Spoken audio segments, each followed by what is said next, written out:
সকাল হতেই ব্যবসা গরম, দিনভর বহাল অস্বস্তি, রাতেও শান্তি নেই। উপকূলবর্তী জেলা ও পশ্চিমাঞ্চলের জেলাগুলিতে আরও শোচনীয় অবস্থা। বাতাসে জলীয় বাষ্পের মাত্রা বেশি পরিমাণে বৃদ্ধি পাওয়ার কারণেই এমন পরিস্থিতি তৈরি হয়েছে। সবার মনে এমন প্রশ্ন, আর কতদিন চলবে এই খারাপ অবস্থা? কবে থেকে হবে স্বস্তির বৃষ্টি? এমতো অবস্থায় সুখবর দিল আলিপুর আবহাওয়া দপ্তর। আর মাত্র কয়েক ঘন্টায় বাংলায় আবার বড়সড় পরিবর্তনের সম্ভাবনা রয়েছে।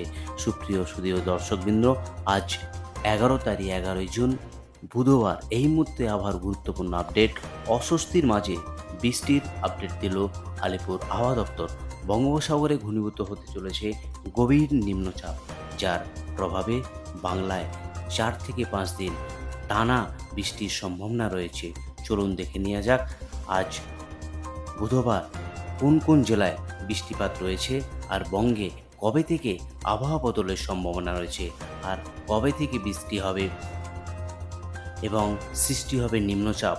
দক্ষিণবঙ্গে কবে থেকে বর্ষা ঢুকবে, এ নিয়ে আবহাওয়া দপ্তর কী বলেছে সেটা একবার দেখে নেব। এই নিয়ে আজকের এই বিস্তারিত ভিডিওটি প্রথম থেকে শেষ পর্যন্ত অবশ্যই দেখতে থাকুন। আর চ্যানেলে নতুন দর্শকবৃন্দু হয়ে থাকেন অবশ্যই অনুরোধ করবো চ্যানেলকে সাবস্ক্রাইব করে পাশে থাকা নোটিফিকেশন বেল আইকনটি অল করার জন্য। আর আপনি কোন জেলা থেকে এই ভিডিওটি দেখছেন অবশ্যই কমেন্ট বক্সে জানিয়ে দেবেন। চলে যাই আলিপুর আবহাওয়া দপ্তরের যে অফিসিয়াল পেজ, সেই অফিসিয়াল পেজে আজ এবং আগামী কয়েকদিনের আবার কি গুরুত্বপূর্ণ আপডেট দিয়েছে। সরাসরি চলে এলাম আলিপুর আবহাওয়া দপ্তরের যে অফিসিয়াল পেজ। সেখানে warning for sub Himalayan, West Bengal and Sikkim, উত্তরবঙ্গের জেলা, সেখানে আজ থেকে আগামী 17 তারিখ অবধি উত্তরবঙ্গের সমস্ত জেলাতে ভারী বৃষ্টির ওয়ার্নিং দিয়েছে আলিপুর আবহাওয়া দপ্তর। এদিকে দেখে নেব দক্ষিণবঙ্গের জেলা, সেখানে আজ থেকে আগামী 14 তারিখ দক্ষিণবঙ্গের সমস্ত জেলাতেই বৃষ্টিপাতের আপডেট দিয়েছে। এবার জেলাভিত্তিক পেজে গিয়ে একবার দেখে নেব সেখানে আজ এবং আগামী কয়েকদিনে কী আপডেট রয়েছে বৃষ্টিপাতের। প্রথমেই চলে এলাম সাউথ বেঙ্গল জেলার পেজে। সেখানে আজ থেকে আগামী 16 তারিখ অবধি বৃষ্টিপাতের আপডেট রয়েছে। ওয়ার্নিং কি ইস্যু রয়েছে একবার দেখে নেওয়ার চেষ্টা করছি। যে ওয়ার্নিং ইস্যু রয়েছে, হলুদ সতর্কতা জারি করেছে আলিপুর আবহাওয়া দপ্তর। সেখানে 11, 12, 13 এবং 14 তারিখ, এই 4 দিন টানা 4 দিন বৃষ্টিপাতের আপডেট। থান্ডারস্টর্ম ও লাইটনিংয়ের সতর্কতা। কোথাও কোথাও 30 থেকে 40 কিলোমিটার গতিবেগে ঝোড়ো হাওয়া, কোথাও 50 থেকে 60 কিলোমিটার গতিবেগে ঝোড়ো হাওয়া।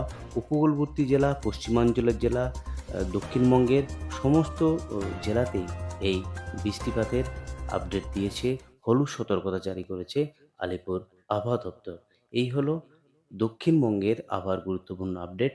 এবার নর্থ বেঙ্গল জেলার পেজে গিয়ে দেখব সেখানে আজ এবং আগামী কয়েকদিনে আবার কি গুরুত্বপূর্ণ আপডেট রয়েছে। নর্থ বেঙ্গল জেলার পেজে আবহাওয়ার যে পূর্বাভাস, সেখানে আগামী 16 তারিখ অবধি সমস্ত জেলাতেই বৃষ্টিপাতের আপডেট রয়েছে। যে ওয়ার্নিং ইস্যু করেছে তাতে কিন্তু দক্ষিণবঙ্গের যে জেলা, সেখানে ওয়ার্নিং ইস্যু রয়েছে। উত্তরবঙ্গের জেলাতেও সেই ওয়ার্নিং ইস্যু রয়েছে। থান্ডারস্টর্ম এবং লাইটনিংয়ের সতর্কতা, বিশেষ করে পার্বত্য জেলা দার্জিলিং, জলপাইগুড়ি, কালিম্পং, আলিপুরদুয়ার এবং কোচবিহার, এই জেলাগুলিতে থান্ডারস্টর্ম এবং লাইটনিংয়ের সতর্কতার আপডেট করেছে আলিপুর আবহাওয়া দপ্তর। এবং আগামী 14 তারিখ ভারী বৃষ্টির পূর্বাভাস দিয়েছে আলিপুর আবহাওয়া দপ্তর, যেখানে 7 থেকে 11 সেন্টিমিটার অবধি বৃষ্টিপাত হতে পারে জলপাইগুড়ি জেলাতে। জলপাইগুড়ি জেলাতে 7 থেকে 11 সেন্টিমিটার অবধি বৃষ্টিপাত হতে পারে। পাশাপাশি আগামী আগামী 15 তারিখ পার্বত্য জেলাতে ভারী বৃষ্টির পূর্বাভাস আলিপুর আবহাওয়া দপ্তর থেকে। প্রায় দক্ষিণবঙ্গ এবং উত্তরবঙ্গের সমস্ত জেলা জুড়েই এই বৃষ্টিপাত হবে। এবার সরাসরি উইন্ডির মাধ্যমে দেখানোর চেষ্টা করব।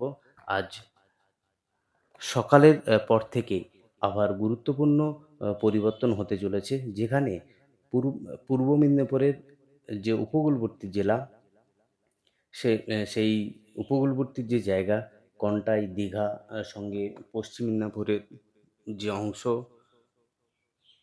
জলেশ্বর, সঙ্গে বেল্লা, গোপীবল্লভপুর, ঝাড়গ্রাম, সঙ্গে খড়গপুর, বালিচক, তমলুক, কোলাঘাট, উলবেড়িয়া, এই অংশে 11টার পর থেকে বৃষ্টিপাত রয়েছে।